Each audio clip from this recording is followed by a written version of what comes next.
ديكو. لو مهتم بجديد في عالم التطبيقات اشترك في قناتي وانا هقول لك مميزات كل تطبيق.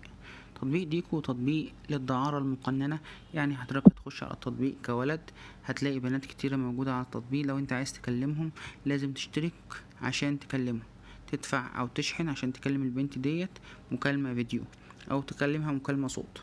طبعا التطبيق مفيهوش اعلانات زي ما هم بيقولوا، وبيقولوا كمان التطبيق يعني ايه، اغلب الحاجات المجانيه فيه قليله جدا. فانت عشان تكلم البنت او تبعت لها او ترسل معاها او كده لازم تدفع اشتراك. طبعا البنت اللي هتخش على التطبيق يا مرحب بيها، هتخش ببلاش، اشتراك مجاني مدى الحياه، هتكلمي اي ولد يعجبك او تردي على اي ولد انت يعجبك، وكمان ممكن نديكي هدايا وفلوس لمجرد انت ايه معانا على الفيديو او اللايف على طول، وتاخدي هدايا مميزه ليكي عشان انت بتجيبي لنا زباين.